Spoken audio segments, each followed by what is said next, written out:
Oi, gente, sejam bem-vindos a mais um podcast, né? Nosso Medcast, que é um projeto de extensão universitária da Universidade Tiradentes do Campus Estância. Então, né, hoje estamos aqui para falar um pouco sobre o Outubro Rosa. O que é o Outubro Rosa, né? Esse mês que é de conscientização e prevenção do câncer de mama. Eu me chamo Milena Meu nome é Anne. e hoje estamos aqui com uma pessoa ilustre, né, para falar sobre esse tema, sobre o Outubro Rosa, a doutora Ana Clara, que ela é oncologista clínica. Então, ela já atua nessa área muito bem e a gente vai debater um pouco sobre a importância do câncer de mama. Muito obrigada, meninas, pelo convite. É um prazer imenso estar aqui. Queria parabenizar a vocês pela iniciativa, que é excelente. Acho que é muito importante a gente aproveitar para falar sobre isso e somente agradecer pelo convite mesmo. Obrigada. Então, né, para iniciar esse bate-papo, né, vamos falar o que já é muito de praxe. Então, o que é o câncer de mama em si? Perfeito.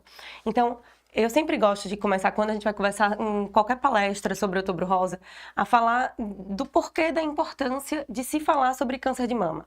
Porque se a gente parar para pensar, nos outros meses não tem esse apelo tão grande que a gente vê em outubro, vocês devem perceber isso, né? Então, o câncer de mama, ele é o principal tumor feminino, né? Então, ele é um câncer, né? Por teoria, ele é um câncer que se origina na mama. Quando a gente fala sobre câncer de mama, existe uma vaga ideia de que a gente está falando de uma doença só, mas hoje em dia a gente tem o conhecimento de que, na verdade, são vários tipos de doenças diferentes, certo? E esse apelo do Outubro Rosa vem porque é o câncer que é mais comum entre as mulheres. Então, a gente tem dados muito importantes de como 1 em cada 8 mulheres vão ter câncer de mama ao longo da vida. Então, é extremamente frequente, certo? Se a gente pegar no nosso país, no Brasil, a estimativa é que para esse ano a gente tem em torno de 73 mil novos casos. Então, é muito comum, é muito frequente. Dada essa ocorrência tão grande, é importante que a gente fale sobre esse assunto. Então, né, a gente sabe que existem alguns fatores, né, que são contribuintes para favorecer esse câncer de mama. Então, você pode falar um pouco sobre que fatores são esses que a gente deve se preocupar no nosso dia a dia? Perfeito. Então, eu sempre gosto de falar, quando a gente vai falar sobre câncer de mama, sobre os fatores de risco, e divido eles basicamente em 2 tipos. O que é prevenível, né? O que a gente pode reverter, e aqueles fatores de risco que a gente não tem como agir sobre, né? Então, que são fatores não modificáveis, não preveníveis. Começando pelos não modificáveis, a gente fala, primeiro de todos, é ser mulher. Sim. É importante que a gente fale que o câncer de mama ele não ocorre somente nas mulheres, né? Os homens também podem ter câncer de mama. Então, é extremamente importante a gente falar sobre isso, mas só representa 1% dos casos. Então, é muito menos frequente. Então, ser mulher já é um fator de risco. O outro é a idade, certo? Quanto mais idade eu tenho, quanto mais o tempo passa, maior é a minha chance. Principalmente depois que eu passo da menopausa. Ali, a partir dos 50, 55 anos, é quando se torna mais frequente. É lógico que não ocorre também só nessa faixa etária, e é extremamente importante que a gente fale sobre ocorrência em pessoas jovens. Ainda que no Brasil, a gente tem quase 40% dos casos acontecendo antes dos 50 anos. Então, é muita gente, certo? Mas quanto mais idade, maior é o meu risco. Ainda nos fatores não modificáveis, tem aqueles fatores relacionados ao estrógeno, que é o hormônio feminino. Então, por isso que é tão mais comum nas mulheres do que nos homens. Fatores associados ao hiperestrogenismo, ou seja, o aumento de estrógeno, colocam a gente em risco. Ah, Ana Clara, como assim? Como, por exemplo, né? Eu entrar na menopausa de tarde, eu ter uma menarca, que é a primeira menstruação, muito cedo, eu fico muito tempo exposta a esse hormônio. Eu não gestar. Então, ser nulípara, né, não ter filho, não amamentar, também aumenta o meu risco. E isso eu coloco como não modificável porque a gente não vai indicar que as pessoas tenham filho somente como uma forma de prevenção. Tem gente que quer e não pode, a gente entra em uma série de outras questões, né? Nossa carga horária de trabalho hoje em dia das mulheres, de uma forma geral, é muito maior do que já foi antigamente. Então, a gente entra numa série de outras questões, certo? E tem os fatores modificáveis, que aí eu acho que é extremamente importante a gente conversar, que é onde a gente pode agir, né? Como, por exemplo, eu praticar atividade física. Gente, a atividade física devia ser vendida em cápsula. Porque se fosse capsulado e vendido, todo mundo comprava, entendeu? Mas como demanda esforço, a gente não faz. Mas é extremamente importante. Então, a atividade física é muito importante para prevenção, né? Porque você ser sedentário é um fator de risco para ter câncer de mama. E você praticar atividade física automaticamente te protege, né? E também para as pessoas que já tiveram câncer, é muito importante porque praticar atividade física diminui a chance desse câncer voltar, diminui a chance de recorrência e melhora os sintomas relacionados à doença. Então, para todo mundo, é importante. Ter uma alimentação saudável, né? Então, a gente pensa em fator de risco oposto, né? Uma alimentação rica em ultraprocessado, comidas gordurosas, tudo isso pode aumentar meu risco. E aí, desse combo vem a obesidade, né? Obesidade, sobrepeso também aumentam o risco. E ainda pensando que a obesidade leva normalmente a um estado de hiperestrogenismo maior, que a gente produz estrógeno na gordurinha, né? Então, se eu tô acima do meu peso ideal, eu tenho um aumento do meu estrógeno circulante. Então, é mais um fator de risco, certo? E outros, né? Não fumar, né? Fumar, então, o tabagismo é um fator de risco para câncer de mama. Quando a gente fala de cigarro, a gente só pensa pulmão. Mas longe disso, né? Sabe que fumar aumenta câncer de boca, de laringe, de esôfago e também de mama, né? Então, hoje, ainda mais com esses novos dispositivos de fumar, vapes, cigarros eletrônicos, a gente precisa falar sobre isso, porque a pessoa que fuma o vape, ela não está isenta, né, de estar sob risco. E a ingesta de bebida alcoólica também, né? Também é um fator de risco que a gente também pode modificar através do nosso estilo de vida. Mas esses seriam os principais. E assim, é engraçado que a gente sempre fica brincando todos os episódios, a Sim. gente sempre frisa muito sobre fazer exercício físico. Eu sou uma Então, assim, entusiasta. Amo. Não, e é importante, sabe? Eu não tinha essa consciência. sim. Então, quando eu entrei na faculdade, inclusive, eu fiz faculdade em Ribeirão, eu engordei 15 quilos.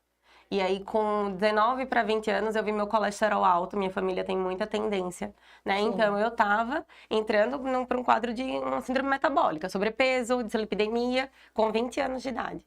E eu disse, gente, eu preciso mudar isso. E aí, quanto mais tempo passa, a gente vai vendo os novos estudos, você compara atividade física com... Gente, atividade física faz bem para tudo, para tudo. E é uma coisa que só depende da gente, né? Isso mesmo. E é como você falou, né? Como existe um esforço, a gente fica com preguiça. Exato. Se fosse um medicamento pronto pra Exato. gente ingerir, seria muito mais fácil. Exato. E assim, esse estilo de vida vai influenciar muito, né, num fator preventivo. Existem outros fatores preventivos também? Perfeito. Então, para prevenção, é principalmente realmente essa questão de estilo de vida, né? E a gente evitar as outras coisas que acabam aumentando o risco. Também, a gente não falou muito sobre isso, mas a gente precisa falar como um fator de risco e automaticamente como uma forma de prevenção, evitando, que é a reposição indiscriminada, o uso de hormônio de forma indiscriminada, certo? Então, não estou falando daquela terapia de reposição hormonal indicada por um médico, Sim. por um tempo específico, para tratar uma condição específica da pós-menopausa. Eu falo principalmente daqueles hormônios utilizados principalmente para fins estéticos e de uma forma que a gente não tem hoje nenhum controle, né? Então, hoje em dia, a gente vê muito isso. É um culto à beleza, né, muito grande e as pessoas se submetem a qualquer coisa para atingir isso. E muitas vezes a coisas que a gente sabe que não são seguras ou que a gente não tem dado. E, gente, o que a gente não tem dado, não dá pra gente arriscar colocando a nossa vida em jogo, né? Então, é outra coisa. Eu acho assim, terapia de reposição hormonal não é um vilão. Não dá pra banalizar. Mas precisa ser indicada, precisa ter tempo e precisa ter uma função. A gente não dá pra tomar terapia de reposição hormonal para sempre para não envelhecer, certo?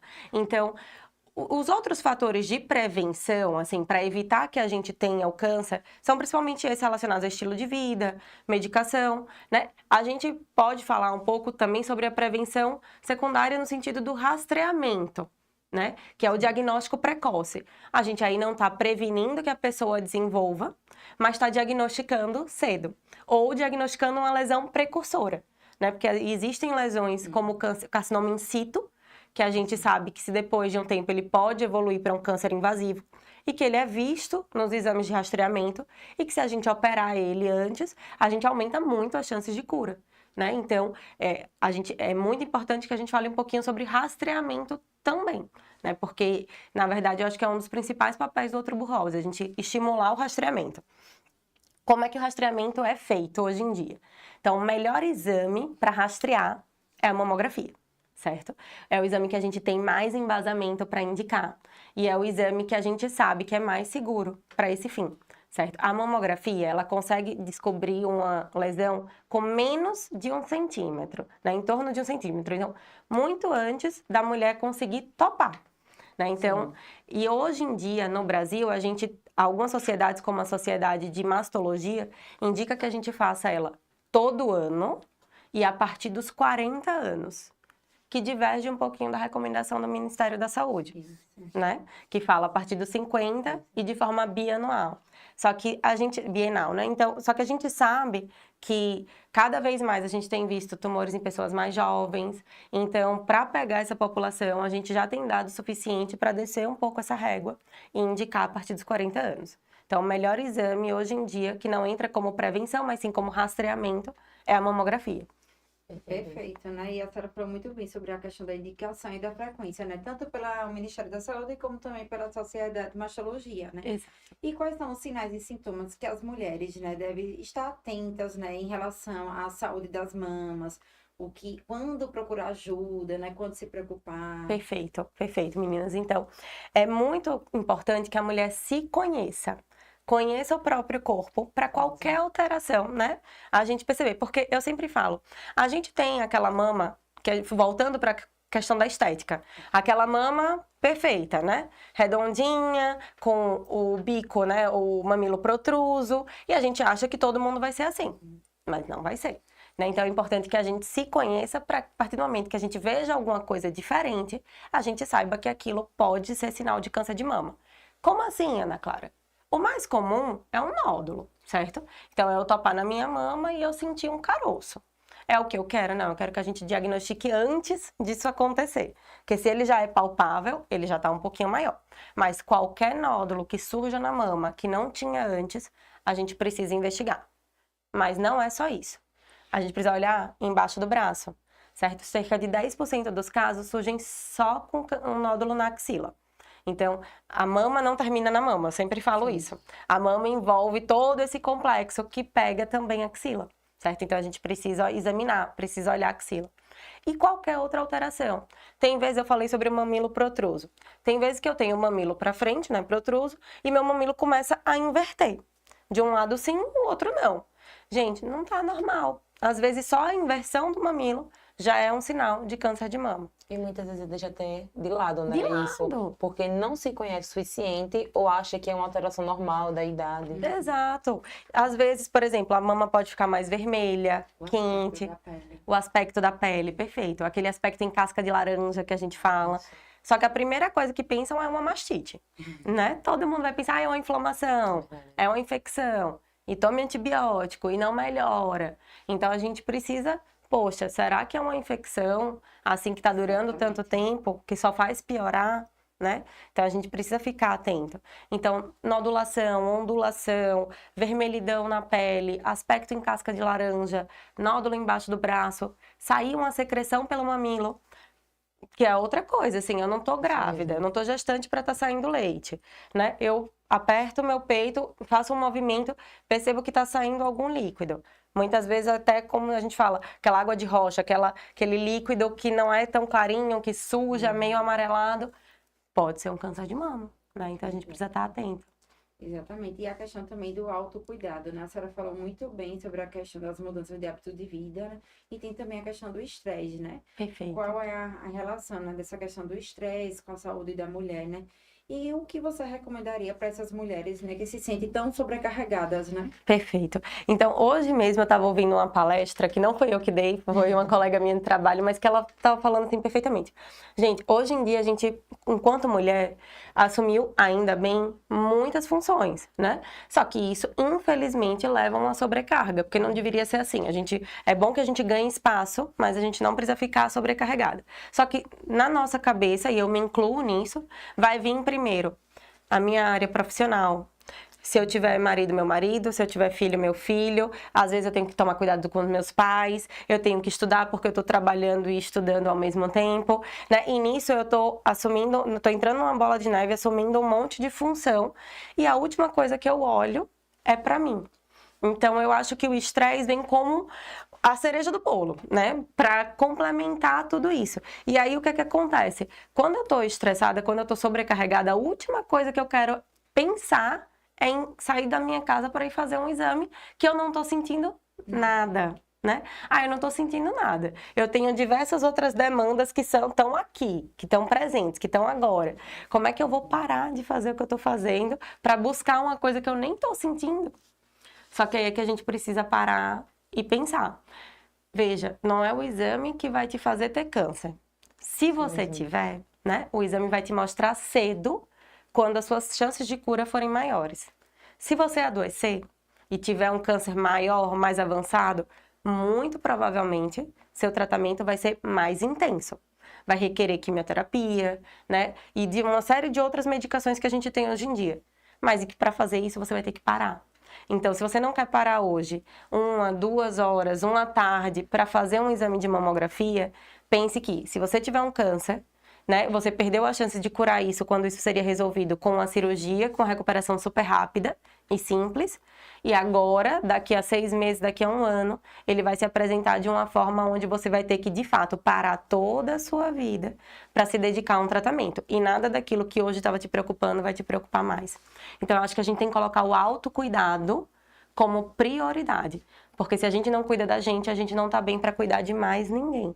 Então, eu sempre falo isso para os meus pacientes e para os cuidadores dos pacientes. Veja, se eu não tô bem, eu não tenho condição de cuidar bem de ninguém. Então, antes, lógico, eu quero cuidar de quem tá ao meu redor, mas eu preciso cuidar também de mim. Isso é uma das coisas que eu levo pra minha vida. Tem 2 coisas que eu não abro mão.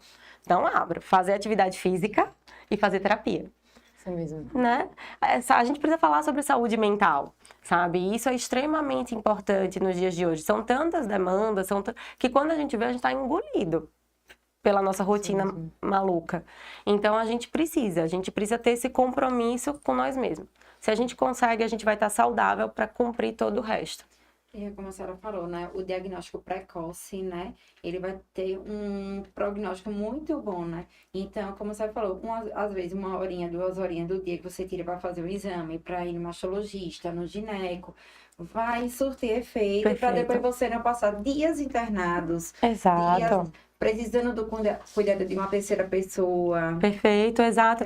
Faz toda a diferença, porque a gente, na hora de fazer o exame, não para e pensa que nisso a gente pode estar impactando numa coisa muito importante lá na frente.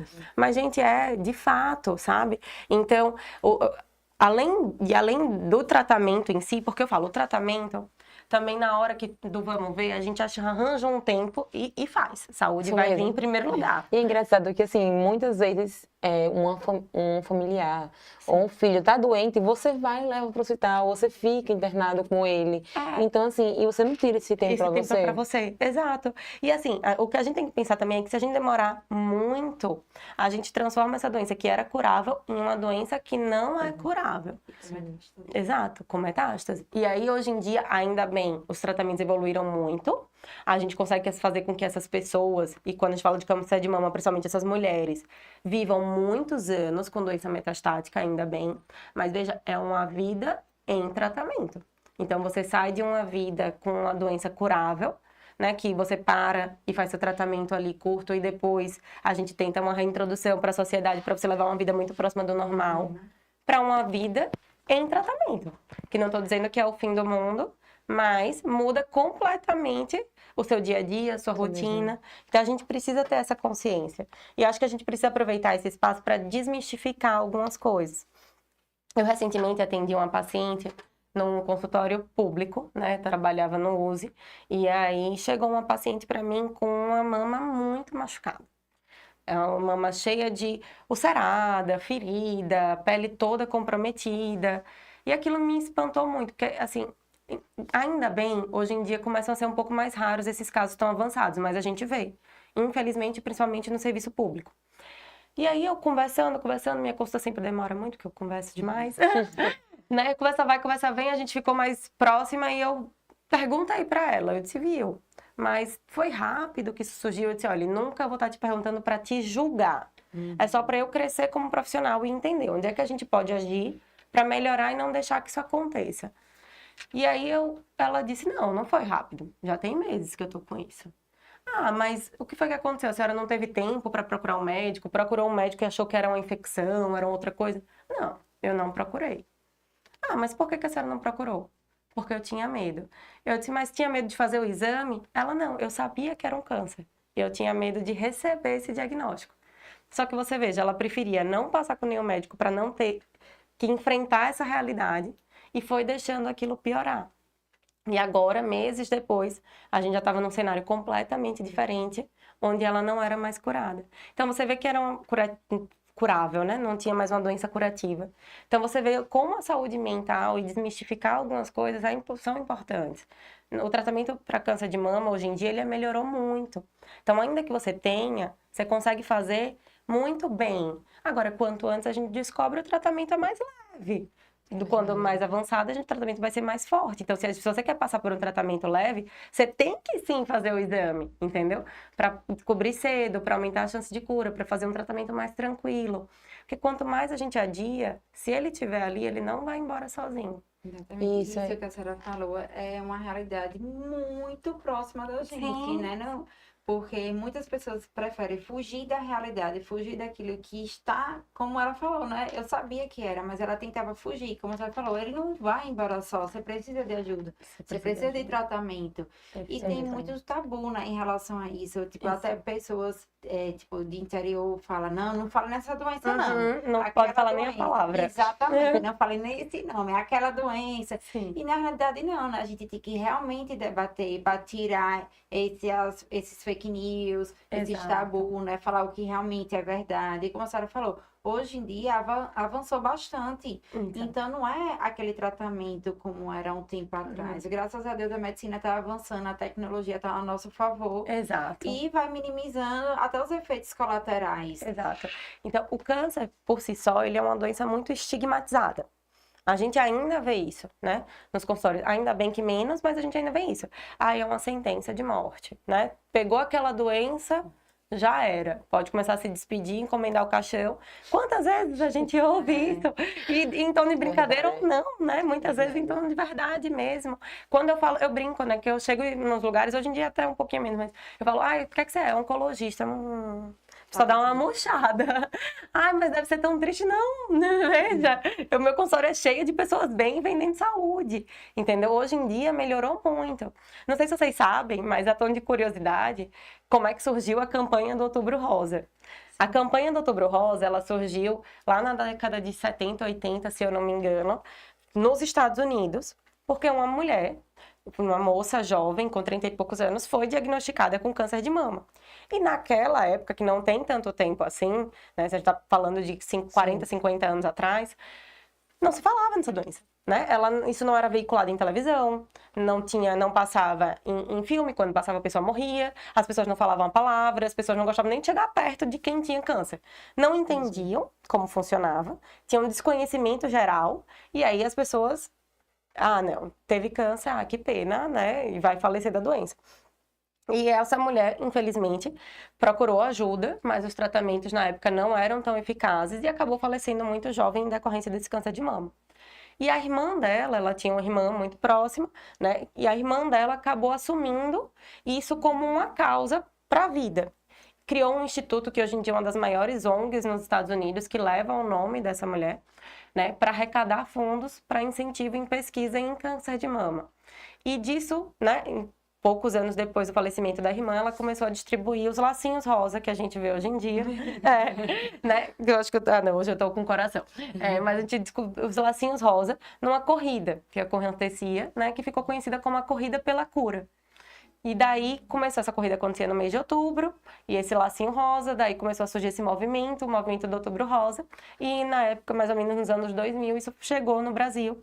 Uma das primeiras manifestações que teve foi o Cristo Redentor ficar pintado, né, com a luz rosa, e aí as empresas começaram a abraçar essa causa e enxergar que isso é importante, que não é não falando que a gente vai conseguir vencer essa doença, é falando, é estimulando o autocuidado, estimulando o rastreamento, estimulando vida saudável, né? E desmistificando em relação ao tratamento. Você tem? Não, sua vida não acabou aqui. É uma nova vida que começa, que pode ser tão melhor quanto a anterior, mas que a gente consegue passar por esse tratamento de uma forma bem mais tranquila do que já foi. Isso mesmo, e é uma das campanhas mais acolhidas ao público, né? Exato. Hoje em dia, o Outubro Rosa, ele abriu portas para outras campanhas também, porque o nosso podcast tem esse intuito de Certo. trazer campanhas das cores, Perfeito. todo mês trazer sobre a temática. Então, esse mês é Outubro Rosa, aí mês passado foi Setembro Amarelo. Então, assim, a gente tem que aumentar essa conscientização e desmistificar mesmo essa doença que é muito temida pelas pessoas, né? Exato. A gente vê muito isso. E eu acho que, assim, é o mês de levar informação de qualidade. Exatamente. Porque fake news se espalha numa facilidade tão grande, Verdade. né? Então, vamos aproveitar esse espaço para propagar, na verdade, informação de qualidade, né? E aí, eu acho que as campanhas trazem um holofote para isso, que precisa existir, né? Então, Outubro Rosa, depois também Novembro Azul, Dezembro Laranja, Câncer de Pele, e aí a gente vai tendo cada vez mais cores, e que bom, né? Que bom que a gente saiu de um cenário onde as pessoas não falavam o nome da doença, e agora está dedicando um mês inteiro a cada uma delas para falar, discutir política pública, discutir como é que a gente pode melhorar, como é que a gente pode cuidar, como é que a gente pode conscientizar para prevenir, né? Então eu acho isso excelente. E parabéns, meninas.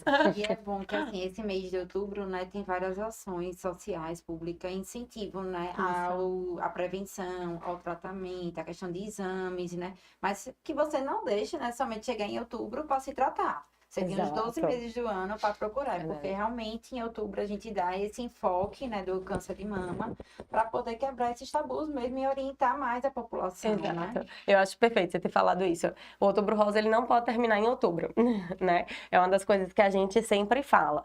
Veja, o outubro é porque a gente precisa de uma data, porque se a gente for o ano inteiro, a gente banaliza e também não presta mais atenção. Então, a gente precisa ter um marco, né? Então, que seja esse mês de outubro. Mas você não conseguiu fazer em outubro? Faça em novembro. O importante é só você... Então, eu vou fazer sempre um mês depois do Outubro Rosa. Pronto. O importante é que você use essa data para lembrar que você precisa manter seus exames em dia. Isso.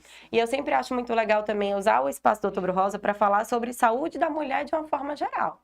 Prevenção de câncer não é só mamografia. Prevenção de câncer de mama é mamografia.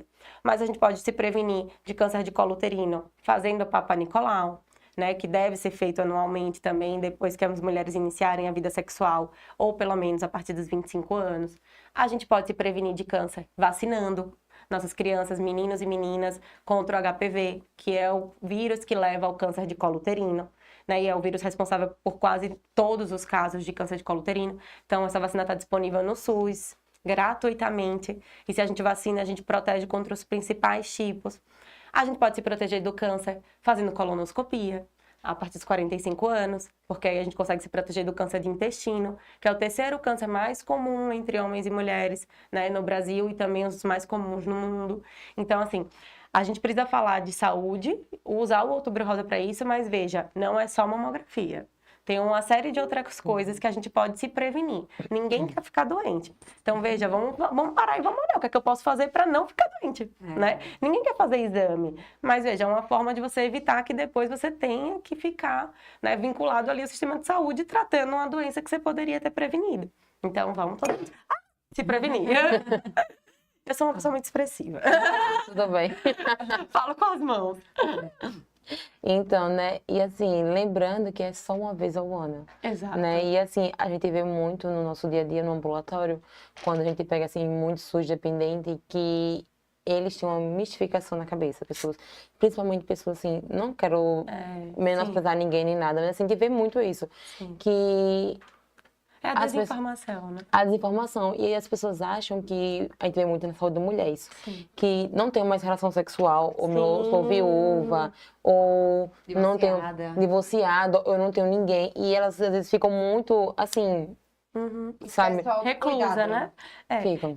Por coincidência, eu ouvi um relato hoje no meu consultório particular, mas era uma funcionária, veio conversar comigo porque uma tia mais velha, que já era viúva, descobriu agora um câncer de vagina, que também é um câncer relacionado ao vírus do HPV. Então, vacinando, a gente protege de colo uterino, também protege de vagina. E ela disse, mas meu Deus, ela não tem relação há tanto tempo, né? por que que surgiu esse câncer agora? Será que ela tá tendo? Eu disse, não, veja, isso daí surgiu por causa de uma infecção que ela contraiu há muitos e muitos anos atrás.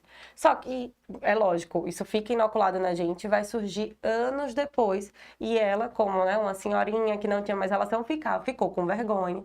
Ficou guardando essa informação, porque não queria ir procurar, né? E aí passou-se um tempo, agora a doença estava um pouco mais avançada. Ainda bem, tem chance de tratamento, vai ficar curada com fé em Deus. Mas assim, veja, a gente não é porque a gente não tem mais relação que a gente não precisa olhar. Não é porque a gente já passou de certa idade que, agora eu já passei de idade, prescrevi, não tenho mais câncer. Não é assim, a gente precisa continuar se cuidando. Autocuidado não tem idade. Nem para um extremo, nem para outro. Porque também, infelizmente, a gente vê isso às vezes, né? Eu tenho muitas pacientes no meu consultório de 20 e poucos, 30 anos, e que descobriram um câncer de mama. E aí você fala, mas eu nunca pensei. De fato, não é o mais comum.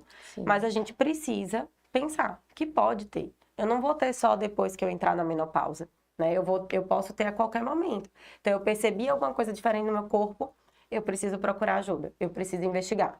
E além disso, eu preciso, independente da idade, eu falo, a menina menstruou, né? Tá entrando naquela fase, ela já precisa visitar um ginecologista, para começar o acompanhamento. E a partir dali, esse profissional vai adequando o que é necessário para cada faixa etária, certo? Tem vezes que não vai precisar ficar passando todo ano, mas precisa ser orientada nessa fase do puerpério, né? E depois mais para ver se vacinou, se não vacinou, vacinar, né? E depois aí orientando a parte dos exames de lâmina, mais para frente dos exames da mama, e por aí vai. Mas a gente precisa buscar, né, e ser acompanhado e olhar para nossa saúde em todas as faixas etárias. Exatamente, é como a Helena falou, né? O autocuidado, o nome já diz, né? Auto não está relacionado ao seu estado civil, se eu estou namorando, solteira, casada, não. É auto, sou eu comigo É mesma. o meu compromisso Exatamente. comigo mesma, né? Tem que ser um compromisso diário, né? Exato, Começando exato. pela atividade física, Exato. saúde mental, né? Que é tudo, a gente veio desde o início do podcast, Sim. né? Que a gente tá tendo, Sim. sempre vai rodando, né? Essa questão tudo integrada, né? É tudo interdisciplinar, né? Exato, não importa a doença que a gente tá falando. Eu tava conversando ontem, dando uma palestra e falando, gente, tem coisas que são básicas, sabe? Fazer atividade física é para todo mundo. Veja, até hoje são poucas as contraindicações que eu vejo para atividade física. E ainda assim, se tiver alguma doença que não está compensada, mas quando compensar, vai ser indicado, certo? E não fumar. Veja, isso é básico. Outra coisa que eu acho que sempre vale a pena a gente gastar um tempo falando. É inadmissível hoje em dia que, à luz dos conhecimentos que a gente tenha hoje, alguém fume, certo? A gente já sabe todos os males que isso causa. O cigarro, por si só, é a principal causa de morte que poderia ser prevenida. Então, no mundo, qual é a principal causa de morte prevenível? Cigarro. Tabagismo, fumar, precisa ser encarado como uma doença, certo? Então, por quê? Porque cigarro leva à morte por doença cardiovascular, cerebrovascular, câncer, cigarro aumenta a chance de demência e outras doenças neurológicas. Então, assim, não tem nada de bom que a gente colha disso. É fácil? Não é fácil, mas tem tratamento, tem como se desvincular. E hoje em dia a gente também não pode banalizar o uso de cigarro eletrônico. Esses dias eu tava vendo num lugar assim, vendendo cigarro eletrônico com coisa de Minions, das princesas. Meu Deus! Gente, para que população isso tá querendo ser vendido, sabe? Para adolescentes. Para adolescente, para criança ali saindo, né, entrando na adolescência. Então, veja, a indústria não é boba. Estão querendo iniciar as crianças e adolescentes porque isso vicia. Isso mesmo. Né? Então, a gente vai colher um mal disso lá na frente. O cigarro, quando começou, todo mundo achava que era inocente. Era moda. Isso mesmo. Era bonito. Era chique. Era chique, era status, Isso né? mesmo. E não Fumar. pensava nas consequências. Não né? pensava, não se Achava que era sabia. status. Exato. Hoje em dia a gente sabe o mal. E o cigarro eletrônico vem pelo mesmo caminho. Ai, não, é legal, é descolado, é bonito, não, é só na balada, sabe? E quando você vê se tá fumando dentro de casa, mas não polui, não deixa cheiro, que nem um cigarro, sabe? Não fica cheiro na mão. Não, mas não faz mal Nos nenhum, não. dentes. Nos dentes. Não, é uma fumacinha branca, não tem nada, sabe? Não tem mal nenhum, é de água. Não, gente, não é. E o pior É é uma que esse série público substância. que eles estão tentando buscar, e é muito real. Assim, meus irmãos são os mais novos, e eles comentam isso, que Sim. na escola tem pessoas já da idade deles, até mais nova, fazendo uso por conta de, assim, é um meio social. Uhum. Às vezes, seu colega fuma e você quer ser legal como seu colega. Exato. E você vai naquela ali, né? Ai, não, parece inofensivo, não faz mal, tá Sem com a pensar nas galera, todo mundo consequências. fuma, você não vai fumar? Ah, não, é interessante, é legal. Veja, eu acho que assim, antes de qualquer coisa, tem que vir nossa saúde. Infelizmente, Isso às mesmo. vezes, isso é uma noção que a gente só aprende com o tempo. Maturidade. Mas é uma coisa que se a gente não aprende, a gente paga uma conta cara, né? Isso Então mesmo. a gente precisa adquirir essa maturidade se a gente não tiver, e a gente precisa propagar esse tipo de informação, porque algumas pessoas vão ouvindo e isso vai repassando, né? E a gente não pode banalizar esse tipo de coisa. Mas é absurdo, né? Você vê criança Uhum. fumando e tem. E vai ter tem. consequências futuras, né? É. Infelizmente. Quando eu morei em Ribeirão, que eu fiz faculdade lá em Ribeirão Preto, era muito comum o hábito de fumar narguilé, Sim. sabe? Então, aquelas rodadas de fumar narguilé e tal. E veja, era legal, era bonito, era interessante. Você ia pra uma festa, tava todo mundo ali. E, não, parecia que não faz mal. Eu tinha amigos que fumavam em casa com os pais, sabe? Então, será que faz tão mal assim? É cultural, né? Não deve fazer. E aí, na faculdade, eu fiz um trabalho sobre o narguilé. E aí, a gente viu, né? O INCA lançou essa campanha aqui. Uma rodada de narguilé equivale a 100 cigarros. Então, você não tem noção do quanto você está fumando ali, né, na verdade. E aí, eu fiz um trabalho sobre isso ao longo da faculdade, depois acabei publicando. Mas, veja, é outra coisa, é outro dispositivo que é vendido de uma forma diferente, mas que quando a gente para ver, o malefício é o mesmo, se não maior. Então, qualquer Isso mesmo. dispositivo de fumar, gente, não dá, não tem condição. É só um pior que o outro. Não dá. Tudo não presta, sabe? E poxa, né, a gente já sabe disso. Por que a gente vai esperar ter um Colher as câncer? consequências. Hoje eu atendi uma pacientinha com câncer de pulmão e ela, enfim, fumou a vida toda. Ela disse que ela começou a fumar com 8 anos de idade, pegando cigarro em casa, né, escondido, que os pais fumavam. E com 15 anos o pai dela começou a comprar cigarro para ela, né? E fumou a vida toda. Agora tem uns 4 anos que ela parou. Ela tem 75, deve ter parado por volta de 70, 71. E aí ela descobriu um câncer depois disso, né? Ela é uma pessoa super alto astral. Ela falando assim, não, mas tem gente que fala assim, agora eu já tô com câncer mesmo, vou voltar a fumar. Ela disse, eu não vou voltar a fumar, porque eu quero chegar bem lá em cima. Sabe? Então, na hora que eu chegar lá em cima, eu quero chegar com o meu pulmão um pouquinho melhor ainda, pra conseguir aproveitar. Eu disse, gente, seja qual for o estímulo, entendeu? Mas não vamos esperar chegar nesse ponto pra parar de fumar e pra ter Isso a mesmo. consciência de que eu não vou voltar a fumar, entendeu? Se a gente pode reverter antes disso. E tem tanta coisa assim que a gente vê que se você para de fumar em 24 horas, você já começa a ter alguns ganhos em um dia, mesmo. né? Em semanas, meses. Porque tem gente que pensa, eu já fumo há tanto tempo, agora o mal tá feito. Então, pra que eu vou parar? Não é assim, Não é. sabe? Fez mal? Fez. Mas, quanto mais tempo você passa sem fumar, quando você para mais cedo, mais benefício tem. Exato. E depois de muitos anos, seu risco vai ser quase igual ao de quem nunca fumou. Então, em qualquer momento, vale a pena parar de fumar. Isso mesmo. Eu acho que nossa discussão foi bem boa, né? Bem abrangente. Isso mesmo. E acho que deu para passar muito bem a mensagem. Você quer deixar no final alguma reflexão, alguma mensagem para nossos espectadores, nossos ouvintes? Perfeito. Então, eu só queria aproveitar essa campanha do Outubro Rosa para falar mais uma vez sobre a importância, né, do autocuidado na prevenção. Então, estilo de vida saudável, gente, não fumar, pensar em saúde mental, tirar um tempo para você e fazer boas escolhas. Isso a gente pode prevenir câncer de mama e diversas outras doenças. E, além disso, fazer os exames de rastreamento, principalmente mamografia a partir dos 40 anos. Fazendo isso, nossas chances de ter um câncer diminuem bastante. E se a gente tiver esse câncer, com certeza vai ser curável, com tratamentos que são muito menos intensos. E queria agradecer mais uma vez a vocês pelo convite, parabenizar pela iniciativa, porque, né, é muito bacana vocês estarem se importando com essa campanha, divulgando informação de qualidade, de uma forma fácil e acessível, porque não, essas campanhas precisam ser assim. As pessoas precisam começar a entender, tirar dúvidas reais da população. Então, parabenizar, meninas. E a Muito gente obrigada. também agradece, né, a senhora com a agenda tão preenchida, tão cheia, disponibilizar, né, um tempo para estar aqui com a gente no nosso projeto de extensão. Isso mesmo. Né? Uma discussão tão enriquecedora, tanto para o público como também para a gente, né? Oh, Foi um imagina. conhecimento, assim, surreal. Obrigada, viu? Obrigada. Obrigada, senhora, viu? Então, assim, gente, espero que vocês tenham gostado, né, de mais uma gravação do nosso podcast. Então, aguarde o próximo capítulo e se inscreva no canal, né, e acesse também nosso Spotify e siga a gente no Instagram. Ah, eu já vou seguir. Tchau! Sucesso.